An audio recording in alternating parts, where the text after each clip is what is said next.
चंद्रशेखर आजाद युवा संघ बीदर की ओर से संघ के संस्थापक अध्यक्ष विजय कुमार पंडित और उनके साथियों ने बीदर के लालवाड़ी में स्थित गवर्नमेंट प्राइमरी स्कूल में कन्नड़ राज्योत्सव के उपलक्ष्य में छात्रों में नोटबुक पेन पेंसिल वितरण किए। इस अवसर पर हेडमास्टर चंद्रकांत, शिक्षिका वीणा जोशी, पीटर चिटगुप्पा, रमेश जमादार, आशा कार्यकर्ता महेंद्र कुमार, शशिकांत बिरादर, शंकर मंडप नवाज, सतीश रेड्डी, योहान हल्केनारू, रमेश जमादार, निवासी मंदरा के अलावा अन्य लोग उपस्थित थे। केपी न्यूज के कैमरामैन महेश टिक्की का कवरेज। देश विदेश और स्थानीय समाचारों के लिए चैनल को लाइक, शेयर और सब्सक्राइब करना ना भूले। ಕಾರ್ಯಕ್ರಮ ಮಾಡೋಕ್ಕಾದ್ರೆ ದೊಡ್ಡ ಮನಸ್ಸು ಬೇಕಾಗ್ತದೆ, ನಾಯಕತ್ವ ಬೇಕಾಗ್ತದೆ.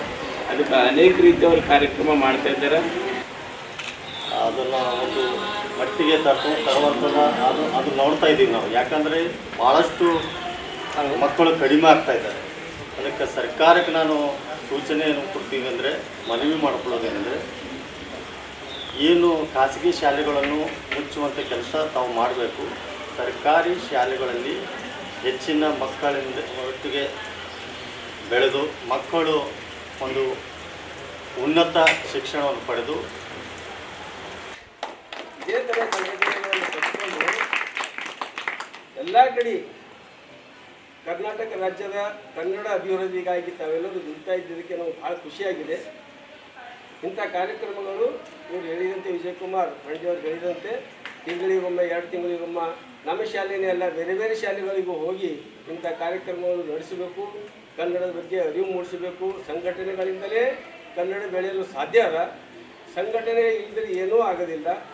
ಪ್ರತಿಯೊಬ್ಬ ದೇವರಿಗೆ ಸ್ತೋತ್ರವಾಗಲಿ. ವಿಶೇಷವಾಗಿ ವೇದಿಕೆ ಮೇಲಿರುವಂಥ ಎಲ್ಲ ಗಣ್ಯರಿಗೂ ನಾನು ವಂದಿಸಿದ್ದೇನೆ. ಆ ರೀತಿ ಪ್ರಿಯ ಮಕ್ಕಳಿಗೆ ಸಹ ನಾನು ವಂದಿಸ್ತೇನೆ, ಎಲ್ಲರಿಗೂ ವಂದಿಸ್ತೇನೆ. ಹೌದು, ನಿನ್ನೆ ತಮ್ಮ ವಿಜಯ ಬಂಡೆ ಸರ್ ಅಣ್ಣ ನಾಳೆ ಸ್ಕೂಲ್ ಇವತ್ತಿನ ದಿನ ಚಂದ್ರಶೇಖರ್ ಆಜಾದ್ ಸಂಘದವರು ಒಳ್ಳೆ ಸ್ತುತ್ಯಾರವಾದಂತಹ ಕಾರ್ಯವನ್ನು ನಮ್ಮ ಶಾಲೆಯಲ್ಲಿ ಹಮ್ಮಿಕೊಂಡಾರ. ಪ್ರಪ್ರಥಮವಾಗಿ ಅವರಿಗೂ ಕೂಡ ನಾನು ಮತ್ತೊಮ್ಮೆ ಮಗದೊಮ್ಮೆ ತಲೆಬಾಗಿ ಅವರನ್ನು ಅಭಿನಂದಿಸಿ ಗೌರವಿಸ್ತೀನಿ. ಯಾಕಂದ್ರೆ ಎಲ್ಲರೂ ನಾವು ನಮ್ಮನ್ನು ಚಿಂತೆ ಮಾಡೋರು, ಸಮಾಜದ ಚಿಂತೆ ಮಾಡುವಂಥವ್ರು ಅಪರೂಪ.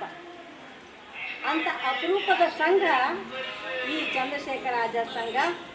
ಅದರ ಜವಾಬ್ದಾರಿ ಮತ್ತು ಉಸ್ತುವಾರಿಯನ್ನು ಹೊತ್ತಿರತಕ್ಕಂಥ ವಿಜಯಕುಮಾರ್ ಬಂಡೆ ಹಾಗೂ ಸ್ನೇಹಿತರೊಂದಕ್ಕೆ ಎಲ್ಲರಿಗೂ ನಾನು ನಮ್ಮ ಶಾಲೆಗೆ ಸ್ವಾಗತವನ್ನು ಕೋರ್ತಾ, ಈ ಕಾರ್ಯಕ್ರಮದಲ್ಲಿ ಈ ವೇದಿಕೆ ಮಾಡಲಿಕ್ಕೆ ನನಗೆ ಅವಕಾಶ ಮಾಡಿಕೊಟ್ಟಿದ್ದಕ್ಕೆ